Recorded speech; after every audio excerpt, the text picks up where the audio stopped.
अस्सलाम वालेकुम रहमतुल्लाहि व बरकातुहू। आज हम रूह अशकम नावल की 33 एपिसोड स्टार्ट करने वाले हैं।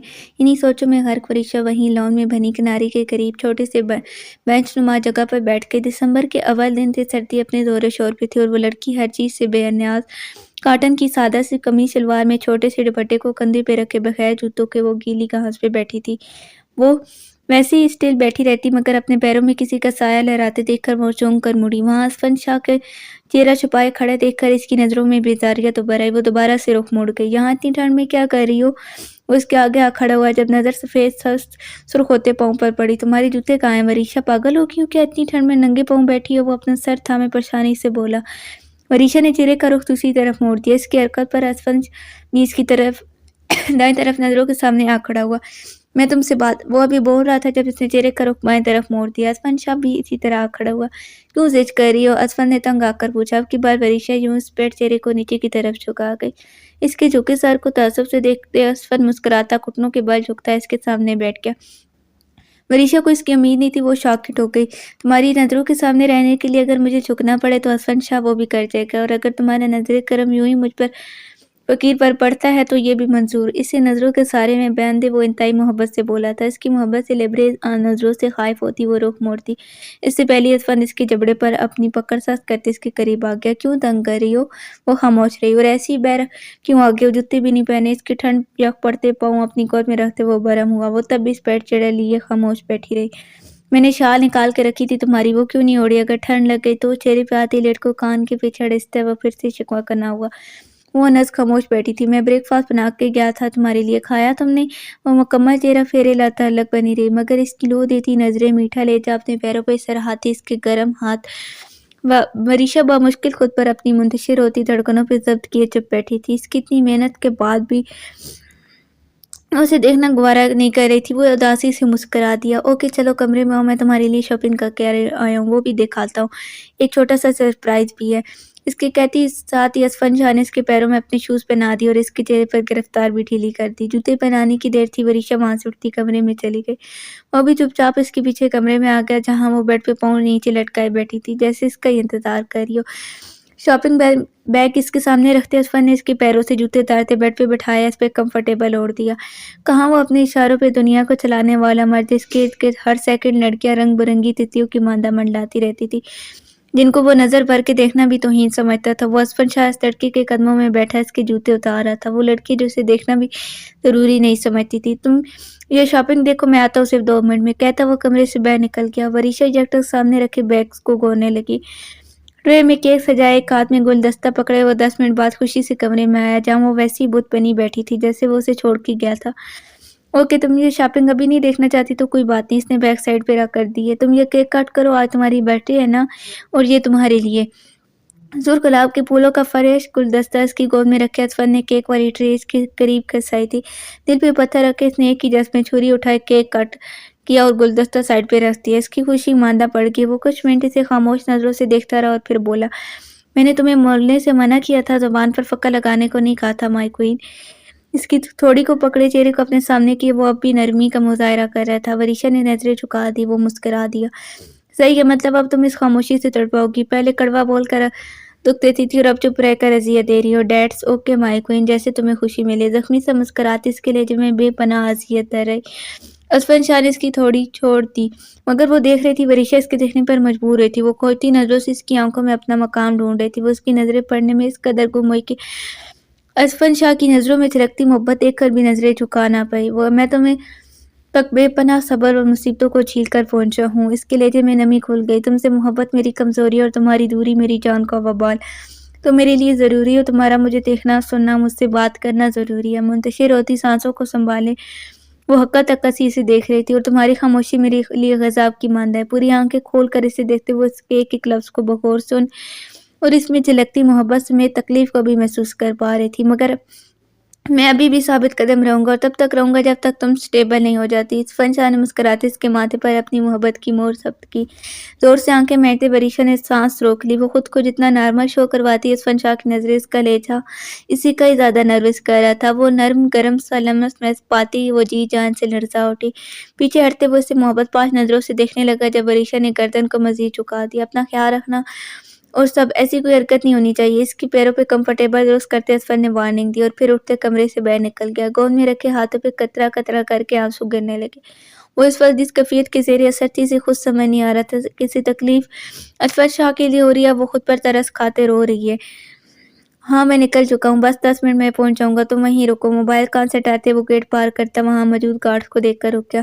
میڈم کا خیال رکھنا، میں کچھ دن نہیں آ پاؤں گا، بے فکر ہے، صحیح میں اپنی جان گنوا دوں گا مگر بی بی جی پہ آج تک نہیں آنے دوں گا۔ وہ ایک تدبیر سے بولا، وہ کوئی عام گارڈ نہیں تھا، وہ ارشان شاہ کا خاص گارڈ تھا جو حویلی سے اس کے ساتھ یہاں آیا تھا اور اب تک یہیں اس کے ساتھ تھا۔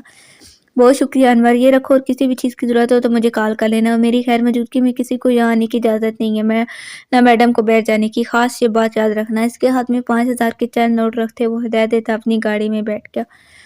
ابھی 5 منٹ ہی گزرے تھے اسی گاڑی کو روڈ پہ ڈالے جب موبائل ایک بار پھر بجا۔ چاچو کالنگ دیکھ کر ریان آدھا نے فوراً سے کال یس کرتے موبائل کان سے لگایا۔ السلام علیکم چاچو، کیسے ہیں آپ؟ وعلیکم السلام۔ مجھے چھوڑو ریان، یہ بتاؤ میری بیٹی کہاں ہے؟ تم نے تو یہاں نکاح کر کے چھپا ہی لیا ہے میری بیٹی کو۔ ان کی بات سنتے ارشان شاہ کا مدم کہہ کر گاڑی میں گونجا۔ آپ کی بیٹی وہاں ہے چاچو جہاں اسے ہونا چاہیے، وہ میری دستیر میں اس گھر میں جہاں اس کی رکھنا میری خواہش تھی۔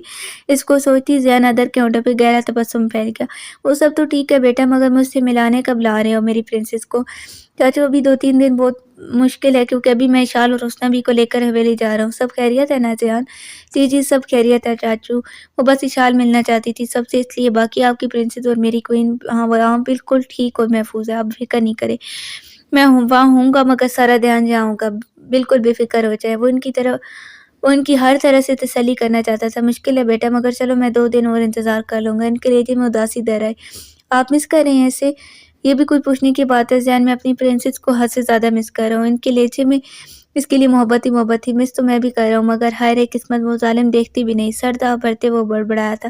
تم نے کچھ کہا بیٹا؟ نہیں چاچو، میں بس کہہ رہا تھا آپ کی پرنسس کو بہت جلد لے کر آؤں گا آپ کے پاس، آپ اداس نہیں ہو، ورنہ اس جرم کی سزا بھی بھگتنی پڑے گی آپ کے زیان کو۔ اس کی دہائیاں سنتے محمد سلطان کو وہ 11 سال کا زیان یاد آ گیا جو ان کی پرنسس کی بے جا ضد اور شرارتوں سے تنگ آ کر اپنے سر پکڑے کونے میں منہ لٹکائے بیٹھا ہوتا تھا۔ بے ساختہ ان کے ہونٹوں پہ گہری مسکراہٹ یہاں آتا کیا تھا۔ اچھا اپنا خیال رکھنا اور پری کبھی، اللہ تم سب کو اپنی امان میں رکھے۔ آمین چاچو۔ اس نے کال کٹ کرتے موبائل ڈیش بورڈ پہ رکھ دیا۔ ڈپلیکیٹ کی نکالی اس نے دروازہ کھولا اور اس اندھیرے میں ڈوبی جگہ پہ قدم رکھا۔ کچن سے کھٹ پٹ کی آوازیں آ رہی تھی، وہ ضرور کچن میں تھا۔ وہ بغیر شور کیے چلتا ہوا لاؤنج میں رکھے صوفے پہ آ بیٹھا۔ سامنے دیوار پہ لگی LCD کو آن کیا، وہ وہیں دراز ہو گیا۔ چینل سرچ کرتے وہ بوریت کا شکار ہونے لگا۔ گھڑی پہ ٹائم دیکھا تو ابھی 4 بجنے میں کچھ وقت باقی تھا۔ وہ آنکھیں موند گیا۔ ابھی کچھ دیر ہی گزری تھی جب مخصوص آوازیں آنا بند ہو گئی اور قدموں کی چاپ اس کی جانب بڑھنے لگی۔ اس نے کن پڑتی سلاتے آنکھیں کھول دی جب سامنے شر کھڑے ہنسی پر پڑی، ایک ہاتھ میں چائے کا مگ اور دوسرے ہاتھ میں سینڈوچ کے ٹرے پکڑے رف سے حلیے میں بوکے نکھیوں سے اسے دیکھ رہا تھا۔ تم کب آئے؟ ٹرے ٹیبل پہ رکھ کے وہ بوکے کے پاس جا کھڑا ہوا۔ زیان نے نوٹ کیا کہ وہ اسے اگنور کرنے کی مکمل کوشش کر رہا ہے۔ وہ خاموش تھا جس پر اپسی بک ہاتھ میں پکڑے مڑا۔ وہ جانچی نظروں سے اسے دیکھ رہا تھا۔ میں تجھے کاٹ نہیں رہا، یہاں آ کر بیٹھ، وہ غصے سے بولا۔ تیرا کیا بھروسہ کر کاٹ لیا تو؟ سامنے بھی حسیب تھا، الٹی بات کا الٹا جواب۔ تو چپ چاپ یہاں اور مجھے بتا کہ تیرے ساتھ کیا مسئلہ ہے، ورنہ اگر میں آ گیا نا تو 5 لگاؤں گا اور 10 سناؤں گا۔ مطلب زیان کو پتہ چل گیا کہ وہ اس سے کچھ چھپا رہا ہے۔ حسیب کے لیے یہ خطرے کی بات تھی۔ ارے مجھے کیا مسئلہ ہونا ہے، وہ جھنجھلاتے ہوئے کہتا صوفے پہ دب سے بیٹھا۔ اس لڑکی نے آدھے گھنٹے کی ملاقات میں دماغ کی دہی کر دی، اتنا مول دیا یار زیان، وہ میرے تو سر میں درد ہونے لگا ہے۔ بیچاری سی شکل بنائے وہ بچوں جیسے منہ بناتا کہہ رہا تھا۔ عائشہ کی بات کر رہے ہو؟ نام مت لے یار اس کا میرے سامنے، میرا آج تک اس جیسی سرپھڑی لڑکی سے واسطہ نہیں پڑا، آفت ہے پوری وہ۔ زیان بے اختیار ہنس دیا۔ ہاں وہ دوسری لڑکیوں جیسی نہیں ہے، وہ بہت بولڈ اور بہادر لڑکی ہے۔ زیان نے اس کی تحسین کی۔ اس کی بات پہ حسیب نے نفی میں سر ہلایا۔ یار بات بولڈ تک ٹھیک ہے مگر وہ لڑکی مجھے کہتی ہے کہ میں اپنی خدمت خلق لے کر کہیں اور جا کر ٹرائی ماروں۔ یار سیریسلی میں کوئی ایسا ویسا لڑکا ہوں جو اس پہ ٹرائی ماروں گا؟ ہاتھ ہوا میں چلاتے اس بندے کا بس نہیں چل رہا تھا، کیسے کیا کر دے۔ Okay cool down. زیان نے اس کے کندھے پہ ہاتھ رکھا۔ کوئی کول ڈاؤن یار نہیں، میری بات کان کھول کے سن لے، میں اب اس آفت جیسی لڑکی سے بات نہیں کروں گا۔ کیوں نہیں کرے گا بات؟ وہ میری انسلٹ کرتی ہے نا۔ اس کا احساس لہجہ محسوس کرتے حسیب نے رونی شکل بنائی۔ تھوڑی سی انسلٹ برداشت کر لے، کچھ نہیں ہوتا۔ حسیب اس کا ہاتھ جھٹکتے دور کھسک گیا، جس کا مطلب صاف تھا وہ ناراض ہو گیا۔ میری بات سمجھ میرے بھائی، مجھے اس کی انفارمیشن چاہیے، میں تیرے علاوہ یہ کام کسی اور کو نہیں سمجھ سکتا۔ وہ لڑکی ذات ہے اور میں تجھ پہ بھروسہ کرتا ہوں۔ طوفان کا دوسرا رخ ہے तेरी वो लड़की ज़ात, वो तड़ाक कर बोला, इतना कमज़ोर मत समझो, तो मैं इससे बात करके आ रहा हूँ ना, मुझे पता चल गया। अगर कभी बिलहर्ज मैंने इस लड़की को नज़र भर के देख भी लिया ना, तो मुझे इतना यकीन हो गया कि अगले 5 दिन में अपनी टूटी-फूटी हड्डियों के साथ अस्पताल के किसी कमरे में पड़ा हूँगा। सर झटकते साथ इसने ज़ियान की तरफ देखा, जो चेहरे पे बेजारियत लिए से घो रहा था। ठीक है, मैं कर लूँगा इससे बात, मिल जाएगी तुझे इन्फॉर्मेशन, मगर मेरी एक बात याद रखना, इसने वार्न करने वाले अंदाज में कहा। ये आखिरी बार है, मैं आइंदा ज़िंदगी में कभी किसी लड़की की इन्फॉर्मेशन इकट्ठी नहीं करूँगा, ठीक है? नहीं करना। हाँ, कभी नहीं करूँगा, वो निरूठेपन से बोला। और वो इब्तिसाम याद आने पर हसीब की तिवारी चढ़ाई। इसने ज़ियान की तरफ गर्दन मोड़ी, मगर इसे अपनी चाय पीते देखकर इसका मुँह बन गया। अब क्या किया इसने? चाय का घूंट भरते पूछा गया। पता नहीं वो बंदा खुद को क्या समझता है। आयशा के लिए वो ऐसे पॉसेसिव हो रहा है जैसे इसका सगा भाई हो, और मैं कोई 2 नंबरी आशिक मौली टाइप लड़का जो उसकी बहन पे लाइन मार रहा हूँ। ऐसा कैरेक्टर तुझ पे वैसे सूट करेगा, ज़ियान कहकर लगाते बोला। ज़्यादा हँस नहीं, अगर मैं इस कैरेक्टर में घुस गया ना, तो फिर इन सरफिरे आशिकों की तरह अपनी मोहब्बत को हासिल करके दम लूँगा। बहुत हल्के में ले रहे हो तुम सब अभी हसीब खान को। बालों में हाथ फेरते वो खुद पर मान करते से बता रहा था। तू इनसे भी 2 हाथ आगे हो, फ़िक्र मत कर। रेहान फिर हँसा। तू रहने दे ज़ियान हैदर, मैं जो बन जाऊँगा ना, मगर तेरे जैसा पागल आशिक नहीं बन सकता। तू जो चक्कर लगा चलाया फिर रहा है जिस दिन भाभी। अचानक इसकी बोलती बंद हो गई। ज़ियान जो उसके लगाए इल्ज़ाम मुस्कुराते सुन रहा था, यकदम से खामोश होने पर वो तुशुम में मुब्तला हुआ। मैं अपने लिए चाय बना कर लाता हूँ। अभी उठता ज़ियान ने इसकी बाजू थाम ली। यहीं बैठ और मुझे बता क्या प्रॉब्लम है। क्यों इतना अजीब मशकूक सा रवैया हो गया तेरा? और झूठ तो बिल्कुल भी मत बोलना मुझसे हसीब, क्योंकि मैं जानता हूँ ऐसी कोई बात है जो तुझे परेशान कर रही है। वो दावे से बोला। मामा की तबीयत खराब है, बस इसलिए परेशान हूँ। सर हाथों में गिरा है, वो भारी होते लहजे में से बताने लगा। और ये बात तू मुझसे छुपा रहा था? ज़ियान की आवाज़ में गुस्सा ठहराया। यार तू परेशान होता, तेरी पहली परेशानियाँ कम है जो ये भी बताता तुझे। मुझे लाख परेशानियाँ सही हसीब, मगर वो सिर्फ तेरी माँ नहीं है। उसी की ज़्यादती से वो तेज़ लहजे में बोला। तो कल ही इनके पास वापस आ रहा है, बाद में होते रहेंगे ये काम। ज़ियान ने आखिरी फैसला सुनाया। अभी बेहतर है पहले से, मैं ये काम ख़त्म करके फ़ौरन इनके पास चला जाऊँगा, तू फ़िक्र नहीं कर। तू श्योर है? इसे तसल्ली नहीं होती। हाँ, 100% श्योर हूँ मेरे भाई, मुस्कुराकर कहते हसीब ने इसे कस के गले लगाया था। काश मैं तुझे सच बता सकता ज़ियान। दुःख और अफ़सोस से सोचते हसीब ने आँखें मूंदी। मैं जानता हूँ तू अभी भी मुझसे झूठ बोल रहा है हसीब, मगर मैं इंतज़ार करूँगा जब तू खुद आकर मुझे सच्चाई बताएगा। इसका सर थपथपाते ज़ियान उठ खड़ा हुआ। मैं जा रहा हूँ, कुछ दिन बाद मुलाकात हो गई। इंशाल्लाह मेरे भाई, बस तू मेरे मोबाइल पर मेरे साथ टच में रहना। ज़ियान ने इसकी मिन्नत की थी। हाँ, हाँ, फ़िक्र मत करो, मैं तुझे कॉल करके यहाँ की सारी अपडेट देता रहूँगा। ओके, ख़्याल रखना अपना। और इसे एक बार फिर गले लगाते ज़ियान वहाँ से वॉकआउट कर गया। जी, मैं अभी बुलाकर लाती हूँ। हुक्म की बजा आवरी करने के लिए वो कमरे की सिमत चल पड़ी। दरवाज़ा खुला था, इसने कमरे में कदम रखा जहाँ नज़र सबसे पहले फर्श पे बिछाए थे नमाज़ पे सजदे में चूँकि सुफियान शाह पे गई थी। इसने सजदे से सर उठाया और नमाज़ जारी रखी। आयना वहीं खड़े हैरानी से नमाज़ पढ़ता देख रही थी। आज पहली बार सुफियान शाह को नमाज़ पढ़ता देख रही थी, या यूँ कहा जाता आज सुफियान शाह पहली बार इसके सामने नमाज़ पढ़ रहा था। वो यकटक इसे मायूस से देख रही थी। नज़र पीली दाढ़ी से होते बंद होते कल्ब पर पड़ी। वो एक बार फिर सजदे में झुका और ऐना का सांस भी रुक गया। वो उसकी ज़ात पर इस कदर असर रखता कि इसे महज सजदे में झुका देखकर भी ऐना की सांस रुकती थी। वो इसे होशो खुशू से नमाज़ पढ़ता देखकर सुफियान शाह पे सदके बारी जा रही थी। वो उसे देखने में गुम थी जब सुफियान शाह ने सलाम फेरते हाथ दुआ के लिए हाथ उठाए थे। वो अभी भी वैसे ही पत्थर का मुजस्मा बने खड़ी से निहार रही थी, और फिर वो काफ़ी देर दुआ मांगता रहा। ऐना पहली बार किसी मर्द को इतनी लंबी दुआ मांगता देख रही थी। जाने वो क्या मांगता था, मैं तो इसके दिल में ख्याल ने जगह बनाई थी। तुम यहाँ कोई काम था क्या? वो दुआ भी मांग चुका जब खुद को किसी के नज़रों के सारे में बंधा देखकर सुफियान शाह ने इसकी हालत में ज़रा सी करदर मोड़े पूछा था। ना ना नहीं, हाँ जी, मेरा मतलब है हाँ जी, वो बीजान आपको बुला रही हैं। अपनी हरकत पर खजल सी होती ऐना ने जुमले को तोड़ते हुए मुकम्मल किया था। सुफियान शाह फिर से गर्दन मोड़ गया, मगर इसकी नज़रों में वो हैरानगी और अजीब सी कैफियत को वो भांप गया था। देख सोच रही हो ना मुझ जैसा शख्स भी नमाज़ पढ़ सकता है क्या? जी नहीं, बिल्कुल नहीं, मैं ऐसा हरगिज़ नहीं सोच रही थी। ऐना फिर से बुखलाहट का शिकार होती गलत बोल के। सुफियान शाह बेख्तियार मुस्कुरा दिया। मैं 5 वक़्त की नमाज़ पढ़ता हूँ, बस आज तक किसी के सामने नहीं पढ़ी। मेरा मतलब है कि मैं कमरे तक ही महदूद रहकर नमाज़ पढ़ता हूँ। मुझे खुशी हुई सुनकर कि आप बाकायदा नमाज़ पढ़ते। इसकी खुशी लहजे से ही झलक रही थी। तुम्हें पता है मैंने अभी क्या दुआ मांगी? वो जो कल तक इसकी शक्ल देखने का रो दुआ नहीं था, आज खुद इसे सवाल पर सवाल करता बातें कर रहा था। ऐना खुद को किसी खुशफ़हमी में नहीं रखना चाहती थी, मगर सुफियान शाह का धीमा नर्म लहजा इसे ख्वाब और हकीकत के फ़र्क को भूलने को कहता था। इसे उकसाता था कि वो सुफियान शाह से मोहब्बत करे, इसे सोचे, इसे चाहे, ये जानते हुए भी कि वो उसे कबूल नहीं करेगा। اس کا کبھی نہیں ہو سکتا، وہ پھر بھی ایسا کرنا چاہتی تھی، وہ دل کے ہاتھوں مجبور تھی، وہ بس تھی، مگر آگے ساری زندگی پڑی تھی جس کا سوچتی اینا خود کو اس یک طرفہ عذاب سے رہی دلانا چاہتی تھی جو مشکل تھا مگر ناممکن نہیں۔ تم نہیں پوچھنا چاہتی ہو مجھ سے؟ وہ عام سے لہجے میں پوچھ رہا تھا۔ جی، کیا دعا مانگی آپ نے؟ بامشکل خود کو نرم رکھتے اس نے جواب دیا۔ میں نے دعا مانگی ہے کہ عشا مل جائے۔ وہ دعا تھی یا گزری قیامت جس کو وہ واپس لانا چاہتا تھا؟ اینا کے چہرے پر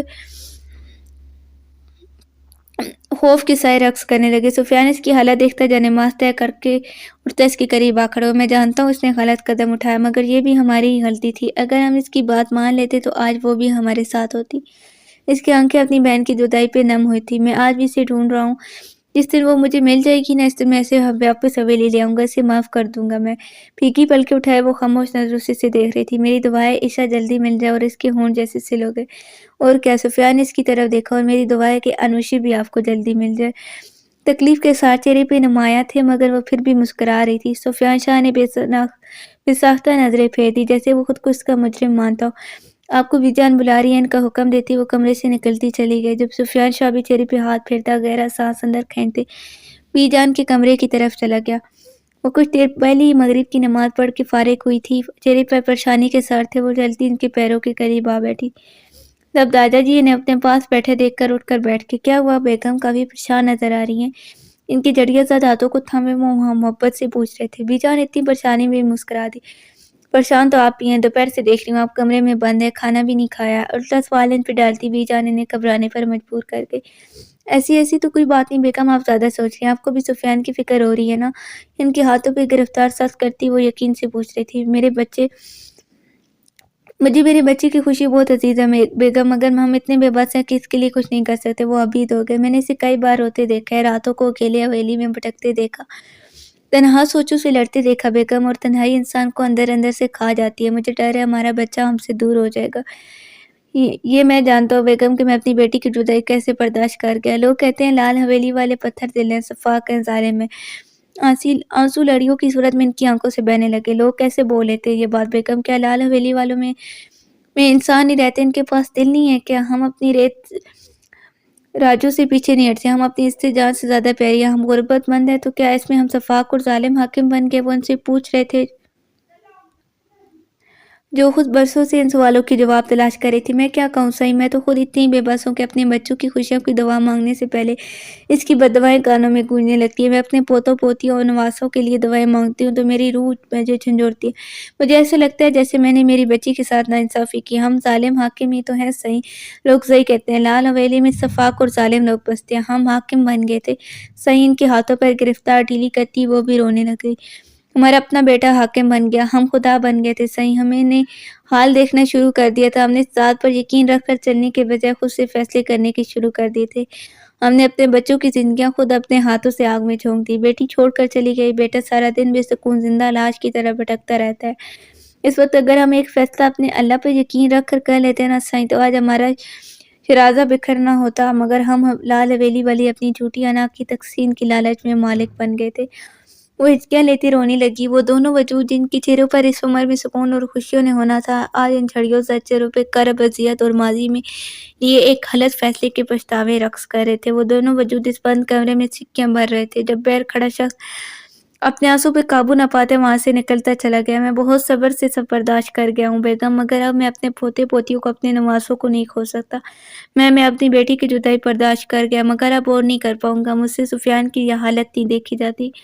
ان کی آنکھیں پھر سے نم ہو گئی۔ بی جان نے انہیں دلاسا دینے کے لیے کندھے پہ ہاتھ رکھا تھا، مگر یقین ہے اپنے اللہ پر وہ ٹھیک ہو جائے گا، ایسی اینا کی محبت ٹھیک کر دے گی۔ وہ ماں سے بولی، کچی عمر کی محبتیں بہت ضدی ہوتی ہیں بیگم، ان کا اثر تو بڑھاپے میں بھی مدھم نہیں پڑتا۔ وہ بی جان کو دیکھنے لگے۔ مگر مجھے آپ کی بات پر بھی یقین ہے بیگم، بے شک وہ ذات ہر شے پر قادر ہے، وہی جو اب ہم بے بسوں کی کشتی پار لگا سکتی ہے، ہمیں ہمارے بچوں کا سکون دے سکتی ہے۔ ان کی بات پر وہ دونوں بیک وقت ہلکا سا مسکرا دیے۔ دروازہ ناک ہوا تو بی جان نے آنے والے کو اجازت دی۔ وہ دونوں جانتے تھے کون آیا گا۔ بادامی رنگ کے کلف لگی قمیص شلوار میں کندھوں پہ گرم شال اوڑھے وہ شاید ابھی نماز پڑھ کر آیا تھا۔ چہرے پر مخصوص تاثرات، آنکھیں ہر احساس سے ہری، لمبی گھنی مونچھوں تلے انابل اب سختی سے ایک دوسرے میں پیوست تھے۔ چہرے پہ ہر درجہ سنجیدگی تھی जाने वो कब इसके चेहरे पे खुशी देखेंगी। बीजान को सामने खड़े अपने खूबरू शुजादत जैसे पोते को देखकर दिल में ठेस सी उठती महसूस हुई थी। जी आपने बुलाया था बीजान? बैठो सुफियान शाह। इनके कहने पर वो सामने रखे सोफे पे बैठ गया। आज इशाल आ रही है बेटा। इन्होंने बात का आगाज किया जबकि बीजान खामोश बैठी थी। जी बिल्कुल, इसने सर को खाम दिया। तो बेटा मैं और तुम्हारी बीजान चाहते हैं कि इसके सामने तुम्हारे तिलावत चर्चा और तुम पर हुई इस हमले के मुतालिक कोई बात ना कीजिए। वो भी बच्ची या ख्वाह वो फिक्रमंद हो जाएगी। आपने बिल्कुल बजा फरमाया दादाजी, मैं खुद इसके मुतालिक सोच रहा था। आप दोनों बेफिक्र हो जाए, इसके सामने ऐसी कोई बात नहीं होगी। दादाजी जवाबन कुछ कहते दरवाज़ा फिर नाक हुआ। इन्होंने आने वाले को इजाज़त दी। वली शाह अंदर आते अपने माँ बाप के एहतराम में सर को सरा सा खाम देते सुफियान शाह के मुखालिफ रखी सोफे पे बैठ के। वो हमेशा अपने बेटे से दूर ही रहे थे, जिसकी बड़ी वजह इसकी अनुशे से बेलौस मोहब्बत थी, मगर हमेशा की तरह आज भी सुफियान शाह को कोई फ़र्क नहीं पड़ा था। इसके लिए अपने बाप की मोहब्बत इस दिन मर गई थी जिस दिन इसके रोने तड़पने की फ़िक्र किए बिना वो उसकी अनुशी को मिट्टी के हवाले कर रहे थे। और वली शाह नज़र ही नहीं आते तुम आजकल, बस खुद को मसरूफ़ रखने की कोशिश करता हूँ, वो थकी हुए लहजे में बोला। दादाजी बीजान और सुफियान शाह सर चटक कर रह गए थे। वो वली शाह की इज्जत करते थे, मगर वहाँ सबको मालूम था कि अरशान शाह के बाप के कत्ल करवाने और इसकी माँ को बिन मौत मारने वाला कोई और नहीं वली शाह है। मगर वक्त की सितम दरफी थी, आज तक कोई भी ये बात साबित नहीं कर सका था, खुद अरशान शाह और फैज़ान हैदर भी नहीं। मैंने तुम दोनों को दिलावर के मुतालिक बात करने को बुलाया था।